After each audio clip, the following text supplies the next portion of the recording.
Hello everyone, welcome to Adel coaching. This is Krishnakant Singh Bundela. Econometrics के हिंदी के part 3D में आप लोगों का स्वागत है। इस पार्ट में हम एजम्पशंस देखेंगे। जो हमने लीस्ट स्क्वायर मेथड अभी तक किया है उसके कुछ एजम्पशंस हैं, क्यों हैं, इस पर ध्यान देंगे। और ये एक एपिसोडिक एक्सप्लेनेशन है। स्पेशल नोट, अगर आप शुरू से देख रहे हैं पार्ट 1 से तो आपको चीज़ें अच्छे से समझ में आएंगी।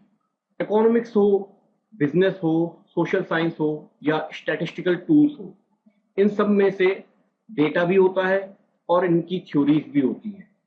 जब इनकी थ्योरीज और डेटा दोनों को इस्तेमाल करना चाहे तो इकोनोमेट्रिक्स का रोल आता है। इकोनोमेट्रिक्स दो तीन चीजें करता है। पहला तो आउटकम को प्रेडिक्ट करता है। सपोज आपके पास कोई प्रोडक्ट है, आप किसी कंपनी में कुछ प्रोडक्ट बनाते हो और उसकी सेल्स आपको देखनी है कि अगर हमने इसका रेट बढ़ा दिया, प्राइस बढ़ा दी, तो क्या भविष्य में डिमांड बढ़ेगी या घटेगी, यानी कि हम प्रेडिक्शन करते हैं आउटकम का। दूसरी चीज, बढ़ेगी या घटेगी तो कितनी घटेगी या कितनी बढ़ेगी, ये सब आपको थ्योरेटिकली या डेटा से पता नहीं चलता। इनके कुछ कैलकुलेशंस करना पड़ते हैं और वो इकोनोमेट्रिक्स में होते हैं। तीसरी चीज, जो चीज हमने मान के चली है कि इतनी बढ़ सकती है या इतनी घट सकती है, उसको टेस्ट भी करेंगे हम, यानी कि उस हाइपोथेसिस का, उस मान्यता का हम टेस्टिंग भी करेंगे। जब ये सब हम कर लेंगे तो इकोनोमेट्रिक्स के थ्रू हम एक रिजल्ट पर पहुंच सकते हैं। और अगर आप एक अच्छे इकोनॉमिस्ट हैं जो इकोनोमेट्रिक्स की नॉलेज रखते हैं तो आपको इसकी वजह से अच्छी जॉब भी मिल सकती है। तो सपोज हमारा कोई प्रोडक्ट है जिसकी डिमांड हमको देखनी है भविष्य में, तो वो डिमांड किस किस का फंक्शन होगी? उस प्रोडक्ट के प्राइस का, उस प्रोडक्ट का जो सब्सटीट्यूट है उसकी प्राइस का, या उस प्रोडक्ट के कोई कॉम्प्लीमेंट्री गुड है उसकी प्राइस का, या व्यक्ति के इनकम का, या कुछ और भी वेरिएबल्स हो सकते हैं जिनका असर डिमांड पर पड़े। यानी कि उस प्रोडक्ट की प्राइस अगर बढ़ा दी जाए तो हो सकता है डिमांड की घट जाए या मेंटेन रहे। ये भी हो सकता है कि उसके सब्स्टिट्यूट की प्राइस अगर कम है और आपकी ज़्यादा है तो लोग उस पर शिफ्ट हो जाएं, तो उसका भी ध्यान रखना पड़ेगा। फिर कुछ कॉम्प्लीमेंट्री गुड्स होते हैं, जैसे आप बाइक खरीदते हो तो पेट्रोल या कोई और ऐसी चीज जो कॉम्प्लीमेंट्री ही आती है, उसके साथ ही यूज होती है। तो अगर पेट्रोल के प्राइस बढ़े तो क्या वो कार या बाइक या एवरेज देखने वाले लोग उस तरफ जाएंगे कि नहीं जाएंगे और कितना जाएंगे? और फिर इनकम तो बहुत बड़ा रोल प्ले करती ही है। इनकम ज़्यादा है तो डिमांड ज़्यादा बढ़ जाती है, इनकम कम है तो डिमांड कम होती है। लेकिन एक उसकी भी लिमिट होती है, एक प्रोपोर्शन होता है जिसके बिहाफ पर आगे बढ़ा जाता है। तो इसमें डिपेंड करता है दो चीज, एक तो डायरेक्शन, किस डायरेक्शन में हमारा एनालिसिस बढ़ रहा है और कितना बढ़ रहा है, उसका मैग्नीट्यूड कितना है। तो ये इकोनोमेट्रिक्स के थ्रू हम पता लगा लेते हैं। ये तो हम लोग सबको पता है कि आरबीआई यानी कि हमारा रिजर्व बैंक ऑफ इंडिया और उसके जो बोर्ड मेंबर्स हैं वो सब मिलके कुछ डिसीजंस लेते हैं जिसकी वजह से इंटरेस्ट रेट्स पर फर्क पड़ता है। ये हमारे इंडिया में ऐसा होता है। अब सपोज ये देखा गया या आरबीआई या बोर्ड ऑफ मेंबर्स ने चेक किया कि अगर प्राइस बढ़ रही है मार्केट में तो इन्फ्लेशन भी बढ़ता जा रहा है, क्योंकि ग्रोथ हो रही है, हमारी इकोनॉमी ग्रो कर रही है, तो चीजों के दाम बढ़ते जा रहे हैं और इन्फ्लेशन भी बढ़ता जा रहा है। तो क्या किया जाए? तो आरबीआई ने ये सोचा कि हमको इस पर कोई डिसीजन लेना है अगर, तो ये देखना पड़ेगा कि हमें ग्रोथ कितनी स्लो करनी है। ग्रोथ हो रही है हमारी और उसको हमको स्लो करना पड़ेगा। तो स्लो करने के लिए वो रेट ऑफ इंटरेस्ट बढ़ा देंगे। Rate of interest member banks के लिए, और रेट ऑफ ओवरनाइट लोन्स भी बढ़ा देंगे, उसका भी इंटरेस्ट बढ़ा देंगे जो बैंक्स के बीच में होता है। एक बैंक का दूसरे बैंक से भी ओवरनाइट लोन्स लिया जाता है और वो आरबीआई से भी ले सकते हैं ओवरनाइट। ऐसे मेंबर बैंक्स जो होते हैं आरबीआई के वो भी लोन लेते हैं। फिर सीआरआर रेशियो होता है, एसएलआर रेशियो होता है। इसकी वजह से भी इंटरेस्ट रेट्स पर इफेक्ट पड़ता है और आरबीआई इन्फ्लेशन को कंट्रोल कर लेता है। इसका एक मैंने विस्तार से वीडियो बनाया था मॉनेटरी पॉलिसी वाला, वो आप लोग देख लेंगे, मैं उसकी लिंक डाल दूंगा नीचे डिस्क्रिप्शन में अगर आपको डिटेलिंग करनी है तो। नहीं तो इतना हमारी समझ में आ गया कि बैंक्स लोन लेना चाहते हैं, क्योंकि कुछ लोग ऐसे होते हैं जो कैपिटल इन्वेस्टमेंट करना चाहते हैं, कुछ लोग ऐसे होते हैं जो ड्यूरेबल गुड्स खरीदना चाहते हैं, लग्जरी गुड्स खरीदना चाहते हैं, कार, फ्रिज, एसी, बड़ी बड़ी चीजें जो होती हैं वो खरीदने के लिए उनको ओवरनाइट लोन चाहिए। लोन कहाँ से मिलेगा? बैंक से। बैंक भी किसी और जगह से ले लेगी, क्योंकि उनको पता है ये बड़ा आदमी है तो बड़ा लोन ले रहा है तो बड़ा इंटरेस्ट हमको पे करेगा। ऐसे ही कहीं अगर कोई कुछ इन्वेस्टमेंट करना चाह रहा हो बड़े एरिया पे, कोई बड़ी खदान खरीदना चाह रहा हो, उनको भी लोन की जरूरत पड़ती है।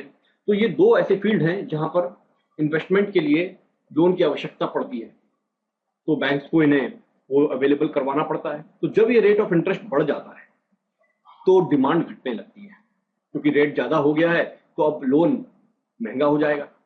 लोन महंगा होगा तो लोग लोन कम लेंगे, तो ओवरऑल इंडिया में, ओवरऑल नेशन में एग्रीगेट डिमांड भी गिरने लगेगी। जब डिमांड गिरने लगेगी एग्रीगेट, तो इन्फ्लेशन कंट्रोल में आने लगेगा, इन्फ्लेशन भी गिरने लगेगा। तो क्वेश्चन ये होता है कि कितना इन्फ्लेशन नीचे आएगा, रेट ऑफ इंटरेस्ट को हमें कितना बढ़ाना है कि इन्फ्लेशन भी कम हो जाए और हमारा जो ग्रोइंग इकोनॉमी है वो भी मेंटेन रहे, यानी उसकी ग्रोथ भी स्टेबल रूप में मेंटेन रहे, धीरे धीरे वो भी ग्रो करते रहे, ऐसा ना हो कि वो रुक ही जाए। ऐसा डिसीजन लेने के लिए इकोनोमेट्रिक्स का बहुत बड़ा रोल होता है। तो इस क्वेश्चन का आंसर डिपेंड करता है दो बातों पर, एक तो फर्म्स की रिस्पॉन्सिवनेस और दूसरा इंडिविजुअल का रिस्पॉन्सिवनेस। इसको अच्छे से समझिएगा, फर्म्स यानी कि कंपनीज और इंडिविजुअल उस बढ़े हुए रेट पर कैसे रिस्पॉन्ड कर रहे हैं। अगर उनको फर्क नहीं पड़ रहा है उससे से रेट का, तो वो डिमांड जारी रखेंगे, और अगर फर्क पड़ रहा है तो डिमांड गिर सकती है। यानी कि ये हमको पता होना चाहिए कि इनकी इलास्टिसिटीज कैसी है। हमारी इंडिया में अगर रेट ऑफ इंटरेस्ट बढ़ता है तो उस पर रिएक्शन किस तरीके का आ सकता है। जैसे कि हमारे यहाँ कुछ ऐसे मुद्दे भी हैं ना, हिंदू मुस्लिम और पता नहीं क्या क्या है, जिस पर आज हमारी इलास्टिसिटी कम हुई है। हमको पता है कि हमें लड़वाने की कोशिश की जा रही है, तो हम उस पर ज्यादा भड़कते नहीं है, मगर फिर भी इलास्टिसिटी तो है उसकी, उसमें लचीलापन अभी भी है, जो शायद मैच्योरिटी के साथ आने वाली जनरेशन में बहुत कम हो जाएगा। तो रिस्पॉन्सिवनेस का मतलब होता है कि किस तरीके से रिएक्ट कर रहे हैं। तो इकोनोमेट्रिक्स किस पर ध्यान देगी, मेन चीज क्या हो गई है, वो है की इलास्टिसिटीज और मल्टीप्लायर्स। यानी कि रेट ऑफ इंटरेस्ट को बढ़ाने के बाद उसका मल्टीप्लिकेशन होता है और किस तरीके से वो मनी में कमी आती है ऑल ओवर नेशन, और उसकी इलास्टिसिटीज कितनी परसेंट है, ये दोनों चीजें डिसाइड करेंगी। इन दोनों चीजों के बेसिस पर हमारा डिसीजन होगा कि हम रेट ऑफ इंटरेस्ट कितना बढ़ाएं ताकि डिमांड नीचे आए, ताकि इन्फ्लेशन नीचे आए। देखिए इकोनोमेट्रिक किस पर ध्यान देगा, की इलास्टिसिटीज और मल्टीप्लायर्स पर। इनको कहते हैं पैरामीटर्स, जो मैं पिछले कई वीडियोस में आपको बता चुका हूं, लेकिन ये हमको पता नहीं होते क्योंकि इतनी बड़ी पॉपुलेशन है, इतने सारे फर्म्स हैं, इतने सारे इंडिविजुअल्स हैं, हम सबके सुझाव या सबके रिस्पॉन्सिवनेस पर कैसे जाएंगे। तो फिर हम एक सैंपल लेते हैं, उस सैंपल में से हम कैलकुलेशन करते हैं, उसका डेटा लेते हैं, यानी कि इकोनॉमिक डेटा जो हमारे पास है उसका एक सैंपल लेंगे और उसमें हम अपने पैरामीटर्स को डिफाइन करेंगे कि कितनी परसेंट इलास्टिसिटीज हैं, कितनी परसेंट मल्टीप्लायर्स अफेक्ट करेंगे, और उसके हिसाब से, अगर आपको मल्टीप्लायर नहीं पता है तो उसका भी एक वीडियो है, मैंने डिस्क्रिप्शन में लिंक डाल दी है, वो देख लीजिएगा। तो उसके हिसाब से फिर डिसीजन लिया जाता है। यानी इकोनोमेट्रिक्स में अगर हमको बेस्ट एस्टिमेशन निकालना है तो हमको इकोनॉमिक पैरामीटर्स पर फोकस करना पड़ेगा, उस प्रॉब्लम से जुड़े हुए इकोनॉमिक पैरामीटर्स पर। फॉर एग्जांपल, अगर हमारे एरिया में क्राइम हो रहा है और वायलेंट क्राइम हो रहा है, तो देखेंगे क्या हम यूनिफॉर्म्ड पुलिस को स्ट्रीट पर ज्यादा ले आए तो वायलेंट क्राइम पर फर्क पड़ेगा कि नहीं। अगर हमको ऐसा कुछ करना है तो कितने पुलिस को ऐसा ले आए हम स्ट्रीट पर कि पुलिस दिखाई देने लगे स्ट्रीट पर घूमती हुई, तो वायलेंट क्राइम पर कितना असर पड़ेगा और ये हमारा खर्चा कितना बढ़ाएगा। एक और एग्जांपल ले सकते हैं एडवर्टीजमेंट का और सेल्स का, कितना परसेंट एडवर्टीजमेंट करें कि सेल्स बढ़े और कितना वो इकोनॉमिक हो हमारे लिए। ट्यूशन फीस किसी भी कॉलेज की, इंस्टीट्यूशन की कितनी बढ़ाई जाए, अगर ट्यूशन फीस बढ़ा दी और एनरोलमेंट कम हो गए तो, लोगों ने एडमिशन कम लिए तो, होता ही है, जिस कॉलेज में बहुत महंगी फीस होती है वहां गिने चुने ही लोग जा पाते हैं, तो वहां पर सब एनरोलमेंट नहीं ले पाते।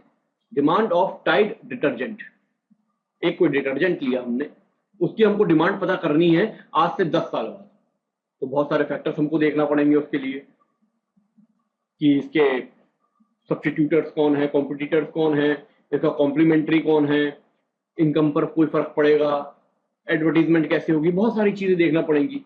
और फिर देखेंगे 10 साल बाद क्या असर होगा इसकी डिमांड पर। ये सब इकोनोमेट्रिक्स से निकाला जा सकता है। मान लो कोई कंस्ट्रक्शन हो रहा है, तो कैसीनो और गोल्फ कोर्स का कंस्ट्रक्शन करना है, तो हमको ये अंदाजा लगाना पड़ेगा कि इस एरिया में लोग आते हैं कि गांव देहात में अगर खोल दिया आपने कैसीनो या गोल्फ कोर्स, कौन आएगा?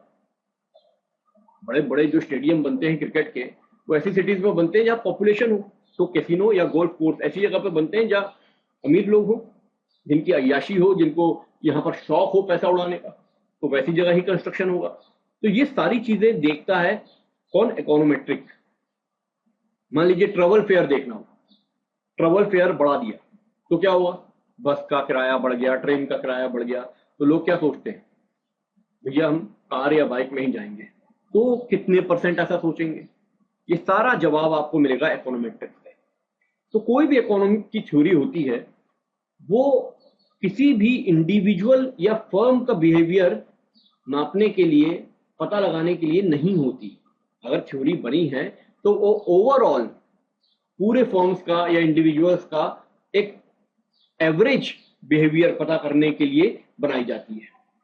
क्लियर? अब सपोज एक कंपनी है XYZ जो चिप्स बनाती है और वो कुछ सेल्स भी करती है, तो एक्चुअलिटी में अगर हमको इस प्रोसेस से जाना हो सेल्स पता करने के लिए, तो उसके दो पार्ट होंगे। एक तो सिस्टमेटिक पार्ट जो अभी तक मैं आपको समझा रहा हूं, जिसके थ्रू हम पता लगाएंगे पैरामीटर्स का, और फिर उसके बाद हम उसको एक फॉर्मूले में डालेंगे, फिर पता लगाएंगे सेल्स कितनी होगी, कितने हम डिमांड करेंगे, कितनी हमारी डिमांड बढ़ सकती है प्राइस के हिसाब से।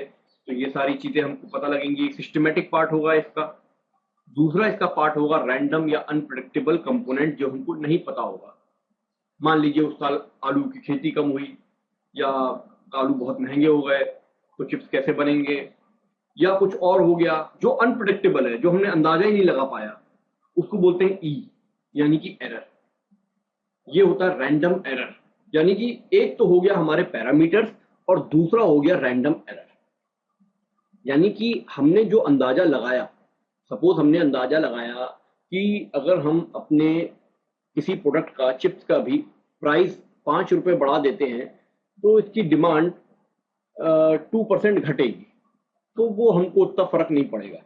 लेकिन कुछ ऐसे भी कंपोनेंट्स थे उस समय मार्केट में उतर गए, जिन्होंने चिप्स को बहुत सस्ता और बहुत ज्यादा क्वांटिटी में बेचना शुरू कर दिया, तो आपकी डिमांड 2% की बजाय 20% घट गई, आपके लिए घाटा हो गया। वो था एक एरर। यानी पैरामीटर्स के साथ साथ हमको एरर्स पर भी ध्यान देना होगा कि कितना डेविएशन है हमारे एक्चुअल प्रेडिक्शन से। हमने जितना प्रेडिक्ट किया था, जितना अंदाजा लगाया था, उससे कितना ज्यादा वो वेरी कर रहा है, तो वो होगा हमारा रैंडम एरर। तो हमारा इक्वेशन बनता है QD equal to function of price, price of substitute, price of complementary, income plus E. एक और कंपोनेंट इसमें जुड़ गया, दैट इज एरर। इसको हम UI भी बोलेंगे इकोनोमेट्रिक्स जब हम पढ़ रहे हैं। तो अब ये सारे जो वेरिएबल्स हैं, इसमें एक तो β1 होता है आपका इंटरसेप्ट, जो मैं आपको बहुत अच्छे से बता चुका हूं मैथमेटिकल इकोनॉमिक्स के शुरू के पार्ट्स में। वो आप जरूर देख लीजिए, जिसमें मैंने लीनियर इक्वेशन समझाया है। एक होता है इंटरसेप्ट और एक होता है स्लोप। ये सारे स्लोप हैं, β2, β3, β4, β5, और उसके बाद ये एरर। तो ये तो मल्टी लीनियरिटी हो गया, बहुत सारे वेरिएबल्स हो गए। अभी जो हम पढ़ेंगे वो केवल दो ही लेंगे वेरिएबल्स। तो β1 और β2 पैरामीटर्स होंगे हमारे। ये क्यों होंगे? इंटरसेप्ट एक होना जरूरी है और एक स्लोप होना जरूरी है। और ये क्यों होना जरूरी है, ये मैं मैथमेटिकल इकोनॉमिक्स में बहुत अच्छे से समझा चुका हूं, वो आप देख लीजिएगा। तो इन सारे β1, β2, β3, β4, β5 को बोलते हैं पैरामीटर्स, जो कि अननोन है, हमें नहीं पता। और इनको निकालने के लिए हमको सैंपल लेना पड़ता है इकोनॉमिक डेटा का, और कोई इकोनॉमिक टेक्निक हमको इस्तेमाल करना पड़ती है, ताकि हमको ये पैरामीटर्स पता लग जाए। और ये पैरामीटर्स कैसे पता लगते हैं, ये मैं पिछले वीडियोस में आपको बता भी चुका हूं। इसका फॉर्मूला निकाल के बता चुका हूं मैथमेटिकल, वो आप देख चुके होंगे, ऐसा मैं मानता हूं। तो अगर हम इस फंक्शनल फॉर्म को देखें, इसमें हम एक हाइपोथेसिस बनाते हैं, उसको टेस्ट करते हैं, और फिर ये देखते हैं कि हमारे वेरिएबल्स में कितना ज्यादा अच्छा रिलेशनशिप है। अब रिलेशनशिप कितना है, यानी कि प्राइस का और इस डिमांड का कितना एक दूसरे से संबंध है, वो हम चेक करेंगे। हमने हाइपोथेसिस बना ली है कि है, पर कितना है उसको चेक करेंगे। कितना वो कॉम्पिटेबल है हमारी इकोनॉमिक थ्योरी से या जो डेटा हमने कलेक्ट किया है उससे। तो कोई भी इकोनॉमिक मॉडल जो होता है वो डेटा कलेक्ट करता है पूरे वर्ल्ड का, मतलब वो एक स्टैटिस्टिकल इन्फ्रेंस निकालना चाहता है पूरे पॉपुलेशन का, लेकिन उसके लिए वो पूरी पॉपुलेशन देख नहीं सकता, तो वो एक सैंपल ले लेता है डेटा का और उससे इन्फ्रेंस निकालता है, उससे उस स्टैटिस्टिकल मतलब निकालता है उस पॉपुलेशन का। लेकिन ये जो पॉपुलेशन होती है ये रियल वर्ल्ड की होती है, तो रियल वर्ल्ड से जो पॉपुलेशन बिलोंग करती है उसमें से एक सैंपल निकालना, उस सैंपल को स्टडी करना इकोनॉमिक मॉडल में, ताकि हम पूरे वर्ल्ड का रिलेशनशिप निकाल सकें, पूरे वर्ल्ड का कुछ एस्टिमेशन निकाल सकें। तो हम इकोनॉमिक पैरामीटर्स को निकालते हैं, जैसे कि इलास्टिसिटी मैंने पहले बताया, इकोनोमेट्रिक मेथड्स के थ्रू। दूसरा, हम प्रेडिक्ट करते हैं अपने आउटकम को कि 2 साल का कॉलेज जो है हमारे यहाँ, जैसे कि एमए होता है, एमएससी होता है, एमबीए होता है, ये 10 साल बाद इसमें एनरोलमेंट कितने होंगे, क्या आउटकम होगा, क्या एमबीए की वैल्यू गिरती जा रही है, क्या एमएससी की वैल्यू गिर गई है, क्या इसमें लोग अब नहीं आना चाहते। और फिर हम टेस्ट करेंगे। अगर हमने कोई हाइपोथेसिस बनाई है, मान लीजिए कि हम न्यूज़पेपर में कोई एडवर्टीजमेंट डाल रहे हैं, तो क्या वो ज़्यादा अच्छी है, या हम किसी जो स्टोर्स होते हैं वहां पर डिस्प्ले करवाएं जिसकी वजह से हमारे सेल्स बढ़ जाएं। इसकी टेस्टिंग करना भी बहुत ज़रूरी होती है। यानी हमको पैरामीटर्स भी एस्टिमेट करना है, हमको आउटकम्स के हिसाब से प्रोडिक्ट भी करना है, और हमको टेस्टिंग भी करनी है अपने प्रोडिक्शन की। तो इकोनॉमिक मॉडल में एक सिस्टमैटिक पोर्शन होता है जो अभी हम डिस्कस कर रहे थे, मगर एक अनऑब्जर्व्ड रैंडम कंपोनेंट होता है। सिस्टमैटिक पोर्शन में एक इकोनॉमिक थ्योरी होती है जिसके थ्रू हम उस सिस्टमैटिक पोर्शन को आगे बढ़ाते हैं और कुछ अजम्पशंस लेते हैं ताकि हम उस थ्योरी के हिसाब से चल सकें। अजम्पशन सबसे पहला तो यही है कि भाई जो भी रैंडम कंपोनेंट है हमको नहीं पता, अगर पता होता तो हमारे पोर्शन में आ जाता, वो हमको नहीं पता जी, हमने मान लिया, और वो हमारे किसी भी वेरिएबल से जुड़ा हुआ भी नहीं है। अगर जुड़ा हुआ होगा तो फिर वो रैंडम कंपोनेंट अनऑब्जर्व्ड कैसे होगा। इसको नॉइस भी कहते हैं, जो कि ऑब्स्क्यूर्स और understanding of relationship among variables, यानी कि ये हमारी जो अंडरस्टैंडिंग्स हैं, दो वेरिएबल हैं हमारे पास जो आपस में रिलेटेड हैं, उसको तोड़ता है, रोकता है, उसको खराब करता है, ऑब्स्क्यूर करता है। ये रैंडम कंपोनेंट नॉइस, इसको बोलते हैं रैंडम वेरिएबल ई या यू, जो भी आप बुक पढ़ रहे हो, ये दोनों ही उसमें यूज होते हैं। तो ये रिलेशनशिप है जो वेरिएबल्स के बीच में, ये किस टाइप की होनी चाहिए। दो प्रकार की रिलेशनशिप हो सकती है, एक तो कॉजल और प्रिडिक्टेबल या केवल प्रिडिक्टेबल, जैसे grade equal to beta 1 plus beta 2 skip plus E. Suppose ये ग्रेड है, मार्क्स हैं स्टूडेंट के या किसी भी व्यक्ति के, एमए के, एमएससी के, एमकॉम के, एमबीए के, तो कुछ ना कुछ तो उसके मार्क्स आएंगे। इसलिए बीटा 1 तो रहेगा ही, इंटरसेप्ट तो रहेगा ही, लेकिन ये डिपेंड करेगा स्किप पर, यानी कि बीटा 2 हमारा नेगेटिव फंक्शन हो गया। क्लासेस जितनी व्यक्ति स्किप करेगा उतने ही उसके कम ग्रेड आएंगे, ज्यादा स्किप करेगा कम ग्रेड आएंगे, कम स्किप करेगा ज्यादा ग्रेड आएंगे।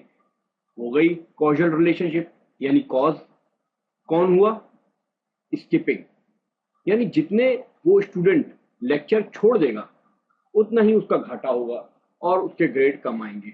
यहां से तो ये अच्छा लग रहा है, लेकिन क्या ये वास्तव में कॉजल है। इस कॉजल के बाद हम प्रेडिक्ट कर सकते हैं इस बच्चे ने इतने लेक्चर छोड़े हैं तो इसका ग्रेड इतना आएगा, ओके, हम आगे बढ़ सकते हैं। लेकिन वास्तव में ये कॉजल है भी कि नहीं। क्यों, मान लीजिए कोई बच्चा है, वो जॉब भी करता है पार्ट टाइम, उसके पास टाइम नहीं है लेक्चर्स अटेंड करने का, तो वो अपने दोस्त से बोलता है तू रिकॉर्ड कर लेना, मैं शाम को देख लूंगा, और वो बहुत तल्लीनता से देखता है, उसके ग्रेड भी अच्छे आ गए। या हो सकता है कि उसका उस समय मूड ना हो, वो उस समय देखना नहीं चाहता हो, वो बाद में देख लेता हो वो लेक्चर्स, तो उसके ग्रेड अच्छे आ गए। तो ये आप कैसे कह सकते हो कि स्किपिंग की वजह से ही ग्रेड पर अफेक्ट होता है? यानी कि ये कॉजल रिलेशनशिप नहीं है, ये केवल और केवल प्रिडिक्टेबल रिलेशनशिप है।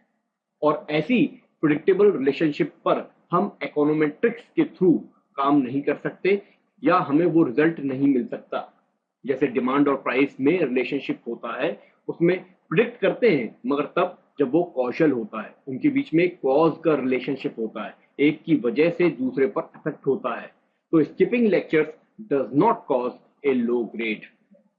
ठीक है, तो इकोनॉमिस्ट को इस बात का ध्यान रखना पड़ता है कि वो जो पैरामीटर्स ले रहा है उनको निकालने के लिए उसके पास कॉजल रिलेशनशिप है भी कि नहीं, और अगर है तो वो क्या करता है, कुछ एजम्पशंस बनाता है अपने उस मॉडल के लिए, और वो एजम्पशंस होल्ड करते हैं उस कॉजल रिलेशनशिप को, ताकि इंटरप्रिटेशन उन पैरामीटर्स का निकाला जा सके और फिर हम उन पैरामीटर्स की मदद से कोई आउटकम पर फोकस कर सकें, और इसीलिए एजम्पशंस की जरूरत पड़ती है। तो अब हम आते हैं एजम्पशंस पर।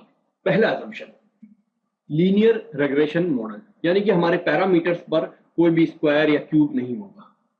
आप खुद सोचिए, अगर इलास्टिसिटीज हैं या मल्टीप्लायर्स हैं, या ऐसा समझिए वेरिएबल कॉस्ट और फिक्स्ड कॉस्ट है, फिक्स्ड कॉस्ट बीटा 1 है और वेरिएबल कॉस्ट बीटा 2 है, और ये जो वाई आई हमने लिया है, यहाँ पर मान लीजिए कोई आउटकम है, टोटल आउटकम, वो डिपेंड किस पे करेगा, फिक्स्ड कॉस्ट और वेरिएबल कॉस्ट पर। अब फिक्स्ड कॉस्ट यदि स्क्वायर में हो, क्यूब में हो, तो निकालना कितना टफ होगा, आपको पता ही नहीं होगा कितना जोड़ना है उसको, स्क्वायर या क्यूब या रूट में हो तो वो लीनियर ही रहेगा, क्योंकि इसके ग्राफ भी बनेंगे, तो लीनियर पैरामीटर की तो स्ट्रेट लाइन आएगी। स्क्वायर क्यूब कर देंगे तो उसमें रिलेशनशिप करना बड़ा मुश्किल हो जाएगा, हम कॉम्प्लिकेट हो जाएंगे और उसको कैलकुलेट भी नहीं कर पाएंगे, इसलिए इसको लीनियर ही रखा जाता है। तो पैरामीटर्स लीनियर रहेंगे, ये असम्पशन मान लिया। ये देखिए लीनियर में एक लाइन में आ जाते हैं, और ये क्यों लीनियर होते हैं ये भी मैंने मैथमेटिकल इकोनॉमिक्स में समझाया है, लीनियर इक्वेशंस में, वो आप देख लीजिए। प्लस इसमें एक यूआई टर्म होता है, एरर। अगर हम x1 x2 x3 x4 इनको देखें तो हर x पर ये जो y के टर्म्स हैं वो कुछ इस लाइन में आ रहे हैं, कुछ इस लाइन के ऊपर है, कुछ इस लाइन के नीचे है, तो एरर्स नीचे भी हैं ऊपर भी हैं, बराबर है। सेकेंड है, x values are fixed in repeated samples. जैसा मैंने आपको बताया था अभी कि ये x की वैल्यूज है, x1 इस पूरे सैंपल y के सैंपल के लिए फिक्स्ड है, x2 इसके लिए फिक्स्ड है। x1 पर इतनी सारी वैल्यूज आ गई, x2 पर इतनी सारी आ गई, x3 के लिए इतनी सारी आ गई, तो x को हम फिक्स्ड लेते हैं, यानी कि ये नॉन स्टोकैस्टिक है, यानी ये बदलता नहीं है, फिक्स्ड है। Zero mean value of distribution ui, ये भी मैंने आपको बता दिया था, पहले भी बता चुका हूं मैं, इसको फिर से आप समझ लीजिए कि ui यानी कि एरर इस पॉइंट के मीन के ऊपर भी है और इस लाइन के नीचे भी है, और इन दोनों को हम जब प्लस करेंगे तो जीरो आएगा। यानी कि अगर कोई x की वैल्यू है, मीन या जिसको हम एक्सपेक्टेड वैल्यू भी कहेंगे, ध्यान दीजिए मीन या एक्सपेक्टेड वैल्यू अलग अलग टर्म्स हैं कंसेप्चुअली, लेकिन थियोरेटिकली हम इसको एक बोलते हैं। कैसे हैं वो भी मैं आपको क्लियर कर दूंगा। तो कोई रैंडम डिस्टर्बेंस है ui, उसका जो मीन होगा वो जीरो आएगा, दोनों को प्लस करेंगे तो जीरो हो जाएगा। टेक्निकली अगर हम बात करें तो एक्सपेक्टेड वैल्यू ui की जीरो आएगी। ये एक्सपेक्टेड वैल्यू क्या होती है, जो हम एक्सपेक्ट कर रहे हैं आने वाले टाइम में, तो हमने मान के चले हैं कि हम इसके ऊपर भी और इसके नीचे भी वैल्यूज होंगी, तो एक्सपेक्टेशन इसकी यही है कि अगर हम इसको मिलाएंगे तो ये जीरो ही आएगा। होमोस्केडास्टिसिटी और इक्वल वेरिएंस ऑफ ui, अगर कोई x की वैल्यू दी गई है तो जो वेरिएंस होगा ui का वो सारे ऑब्जर्वेशन के लिए एक जैसा होगा। कैसे समझेंगे इसको, देखिए ये आपने नॉर्मल डिस्ट्रीब्यूशन का मैंने कर्व बनाया है। नॉर्मल डिस्ट्रीब्यूशन क्या होता है, नॉर्मली इस कर्व के दोनों साइड डिस्ट्रीब्यूटेड रहते हैं हमारे वेरिएबल्स, और इसके बीचों बीच होता है मीन, तो कुछ आते हैं पॉइंट्स इस मीन के ऊपर और कुछ आते हैं जो इस मीन से हटके होते हैं, तो वो उनकी दूरियां अलग अलग होती हैं। सपोज ये इतनी दूर पर है और ये इतनी दूरी पर है, तो इनका वेरिएंस है, यानी कि ये मिड पॉइंट से यानी कि इस मीन से इतने दूर है, लेकिन एक पर्टिकुलर xi के लिए ये वेरिएंस जितने होंगे दूसरे पर्टिकुलर एक्सआई के लिए भी वैसे ही होंगे। इसको ऐसे समझिए, पहले तो ये समझिए कि वेरियांस क्या होता है। सपोज ये एक्स की वैल्यूज हैं और इसका कोई मीन आया दैट इज 49.2, उससे माइनस करके हमने ये बनाया, और फिर चूंकि ये सबको हम ऐड करेंगे तो एक्सपेक्टेडली ये जीरो ही आएगा, लगभग जीरो के आसपास आएगा, तो हम इसका स्क्वायर ले लेते हैं। इसलिए यहाँ पर हम जो हमारी एक्सपेक्टेड वैल्यू है यूआई की, हम उसको स्क्वायर लेंगे, यानी हम उसका वेरियांस कर देंगे। तो वेरियांस का फॉर्मूला होता है, इसका जो स्क्वायरिंग की हमने और माइनस किया है 2600.4 आया है, तो उसमें हम ऑब्जर्वेशन जितने हैं उसमें से 1 माइनस करके और डिवाइड कर लेते हैं, फॉर्मूला है इसका। तो होमोस्कैलास्टिसिटी का मतलब क्या है कि ये जो आपको वेरियांस दिख रहा है, यानी ये जो आपको फैलाव दिख रहा है तीनों में एक जैसा है, इस एक्स के लिए भी, इस एक्स के लिए भी, इस एक्स के लिए भी, वैल्यूज अलग अलग है। देखिए ऐसे समझिए, ये हमने लाइन बना दी अपनी लीनियर इक्वेशन की, और ये सारे पॉइंट्स हमने प्लॉट कर दिए। अब देखिए इनका फैलाव दोनों तरफ कितना है, इसका फैलाव दोनों तरफ कितना है, इसका फैलाव दोनों तरफ कितना है, तीनों सर्कल बराबर आ रहे हैं लगभग, यानी कि अगर हम यहां लाइन और नॉर्मल डिस्ट्रीब्यूशन बनाएं तो लगभग उतना उतना ऊंचा आएगा। तीनों का जो वेरियांस है वो एक जैसा है, और यह हेटेरोस्केडास्टिसिटी।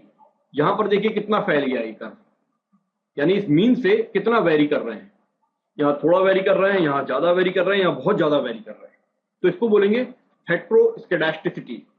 तो हमारे एजम्पशंस में होमोस्केडास्टिसिटी होना चाहिए, अगर हेटेरो हुई तो हम कैलकुलेट नहीं कर पाएंगे। कुछ डायग्राम्स ऐसे भी समझ लीजिए, ये होमो है, ये हेटेरो है, ये भी हेटेरोस्केडास्टिसिटी है। No autocorrelation between the disturbances, यानी अगर दो डिस्टर्बेंस हम लें यूआई और यूजे, तो उसमें कोई भी उनका रिलेशनशिप नहीं, वो किसी भी तरीके से रिलेटेड नहीं है। कोरिलेशन यही होता है ना, दोनों का आपस में कोई सा रिलेशन नहीं हो, नो का मतलब। तो सिंबॉलिकली अगर हम लिखें तो कोवेरियंस यूआई और यूजे का एक्स आई और एक्स जे के बिहाफ पर, एक्स आई का है यूआई और एक्स जे का है यूजे, तो उसका फॉर्मूला इस तरीके से बनता है। देखिए कोवेरियंस एक्स और वाई का फॉर्मूला होता है expected value of x minus x का मीन और वाई माइनस वाई का मीन, ये फॉर्मूला होता है, इसको रट लीजिए। तो एक्सपेक्टेड वैल्यू दोनों की हुई, एक्स के ऊपर बार लगा दिया तो मीन होता है, और मीन को बोलते हैं एक्सपेक्टेड वैल्यू ऑफ एक्स। इनमें फर्क होता है वो भी मैं अभी आपको बताता हूं, लेकिन थ्योरेटिकली ये सेम है। और y minus expected value of y, उसमें से माइनस करेंगे, तो इस तरीके से कोवेरियंस का फॉर्मूला बनता है। तो यहां पर ui और uj हैं, तो हम ui में से क्या माइनस करेंगे, एक्सपेक्टेड वैल्यू ऑफ ui, और यहाँ uj में से क्या माइनस करेंगे, एक्सपेक्टेड वैल्यू ऑफ uj।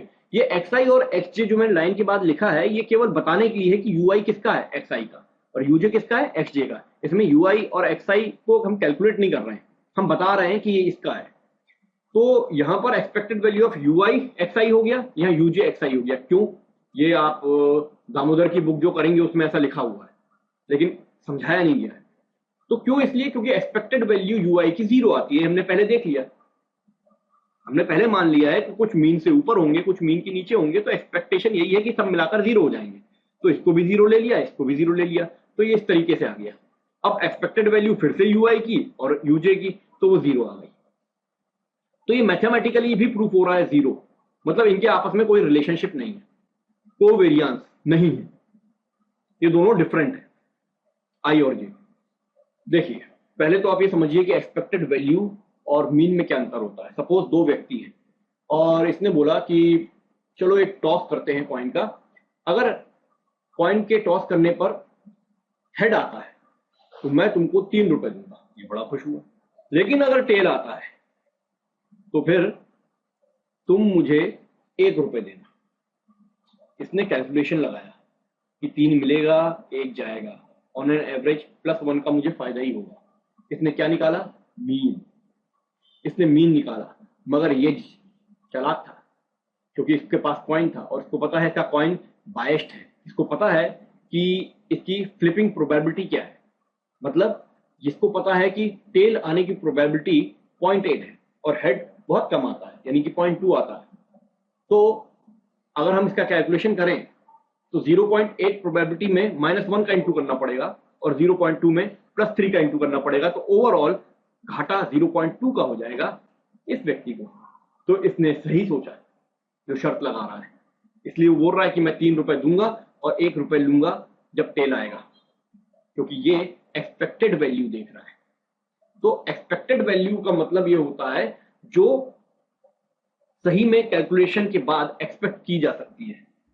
और मीन जो होता है वो एक जनरल एक फॉर्मूला होता है मीन का, वो निकाल लेते हैं। उसमें हम प्रोबेबिलिटी डिस्ट्रीब्यूशन नहीं देखते उसका, कि कितना हेड और टेल डिस्ट्रीब्यूटेड है, कितनी उनकी प्रोबेबिलिटी है, वो नहीं देखते। ये बेसिक डिफरेंस है। तो हम यहां पर थे, no correlation, no autocorrelation, मतलब इनमें आपस में कोई ऑटो कोरिलेशन नहीं है, अपने आप कोरिलेट नहीं हो रही है। देखिए, हमने पिछले अजम्पशन में ये किया था कि ये तीनों के वेरिएंस एक जैसे, सिग्मा स्क्वायर बोल रहे हैं हम इसको, ये बिल्कुल बराबर बराबर वेरी कर रहे हैं। अब मैंने इसको हटा दिया, अब दो x की वैल्यू ली मैंने, xi और x। यहां पर xi में जितने होंगे वो ui होंगे, यहां xj में जितने होंगे वो uj होंगे। ठीक है, इसका एक पॉइंट ले लेता हूं मैं ui का, और इसका एक पॉइंट ले लेता हूं uj का। ये दोनों इस लाइन से बराबर दूरी पर है, लेकिन दोनों की वैल्यू अगर हम y एक्सिस से लेंगे तो दोनों की वैल्यू में फर्क आएगा। इसको ऐसा समझिए, मान लीजिए किसी शहर में आप रहते हैं, काम करते हैं, तो आप नॉर्मली मिडिल क्लास वाले व्यक्ति हैं, तो जो स्ट्रीट पर चाय मिलती है 10 रुपए की, आप वही पी लेते हैं, क्योंकि आपकी जेब में 100 रुपए या 200 रुपए होते हैं। तो उसमें से आपको लगता है 10 रुपए कोई मायने नहीं रखता, पी लेते हैं चाय, इट्स ओके। वहीं एक अमीर आदमी जो कार से आता जाता है, लखपति करोड़पति है, उसको जब चाय की या कॉफी की तलब लगती है तो वो किसी रेस्टोरेंट में रोकता है और 100 रुपए, 200 रुपए, 500 रुपए तो देने के लिए तैयार होता है। क्यों? क्योंकि उसकी जेब में, उसके कार्ड में लाखों रुपए हैं, और उसके हिसाब से सोचता है वो, तो 100-200 रुपए कोई मायने नहीं रखते। यानी वेरिएंस दोनों का सेम है। वो 100 रुपए का 10 देख रहा है, 100 का 10%, और वो हो सकता है 1000 का 10% देख रहा हो, लेकिन दोनों की वैल्यूज में फर्क है। मतलब वेरिएंस दोनों का लगभग एक जैसा है, लेकिन फर्क कहां पर है? वैल्यूज में। मेरे ख्याल से अब आपको समझ में आया होगा, वेरिएंस तो दोनों का है। पूरी दुनिया में आप अमीर आदमी को देख लीजिए, गरीब आदमी को देख लीजिए, वही रोग सबको लगे हैं, वही वेरिएशन सबके अंदर है, बस देखने का फर्क है। गाय को देखिए, सूखी घास खाती रहती है, जो मजा उस गाय को हरी घास में मिलता है वही मजा हमको भी 56 भोग में मिलता है। देखने का अंतर है बस, लेकिन मजा का कोई अंतर नहीं है। यानी हमारा और हमसे डेविएशन का जो वेरिएंस है, सबके लिए वही वेरिएंस होता है, बस देखने का या वैल्यूज का फर्क होता है। ये देखिए, ये पॉजिटिवली कोरिलेटेड है, ये नेगेटिवली है, और इसमें कोई कोरिलेशन नहीं है। Zero variance between ui and xi, जैसे मैंने आपको पहले भी बताया है, ये हमारा इंडिपेंडेंट वेरिएबल है xi। जैसे हम कोई चीज की डिमांड देख रहे हैं, तो मान लीजिए प्राइस है, और ये ui है एरर। तो ये जो एरर है ये हमने प्रेडिक्ट नहीं किया, ये अनऑब्जर्व्ड है। तो इसमें और हमारे वेरिएबल में कोई भी रिलेशनशिप नहीं होना चाहिए। अगर है तो इसका मतलब यह है कि हमारा ऑब्जर्वेशन सही नहीं था। तो हम ये मान के चल रहे हैं कि इनमें कोई रिलेशनशिप नहीं है। इसको भी हम मैथमेटिकली देख सकते हैं, ui xi को, ui minus expected value of ui, xi minus expected value of xi। और ये ui की एक्सपेक्टेड वैल्यू 0 होती है, तो यहाँ पर केवल ui आया, xi minus expected value of xi। फिर इन ui का अंदर इंटू कर दिया तो ui xi, यहाँ पर xi और एक्सपेक्टेड वैल्यू ऑफ ui। तो ये तो 0 हो गया, तो ये पूरा 0 हो गया। और xi जो है वो नॉन स्टोकेस्टिक है, यानी फिक्स्ड है, तो फिक्स्ड का वैल्यू जब 0 से इंटू हुई तो 0 ही आएगा। यहाँ पर बची एक्सपेक्टेड वैल्यू ऑफ ui के xi, और चूंकि एक्सपेक्टेड वैल्यू ui की 0 होती है, इसलिए ये पूरा 0 हो गया। तो मैथमेटिकली भी 0 होता है। फिर कुछ और एजम्पशंस हैं जिनको हम बाद में आने वाले चैप्टर्स में इलेबोरेट करेंगे। The number of observations and must be greater than the number of the parameters to be estimated. यानी कि हमारे पास 2 एस्टिमेटर हैं, बीटा 1 बीटा 2, तो कम से कम हमारे जो ऑब्जर्वेशंस हैं वो ज्यादा होना चाहिए 2 से। ये भी हम आगे आराम से पढ़ेंगे। इसमें मेन चीज जो हमने होमोस्कैडास्टिसिटी करी है और ऑटो कोरिलेशन किया है, वो सब चीजें थोड़ी इंपॉर्टेंट थी एजम्पशन में, जो समझ में नहीं आती हैं। और x values in the given sample must not be the same. Technically, variance in x must be finite positive number. यानी कि x में जो वेरिएंस होता है एक्स जो वेरी कर रहा है, अलग अलग एक्स की वैल्यूज जो हम ले रहे हैं, वो भी फाइनाइट पॉजिटिव नंबर होना चाहिए। ये भी हम आगे देखेंगे इसके रीजंस। और regression model is correctly specified, बिल्कुल सही बात है, जो भी हम मॉडल ले रहे हैं वो स्पेसिफाइड हो करेक्टली। अगर नहीं है, assumptions के अनुसार फॉलो नहीं कर रहा है, तो वो हमको इंपेरिकल एनालिसिस में यानी कि मैथमेटिकल एनालिसिस में डेविएट कर देगा, यानी भटका देगा। तो ये कुछ उसकी assumptions हैं। That's it, thank you.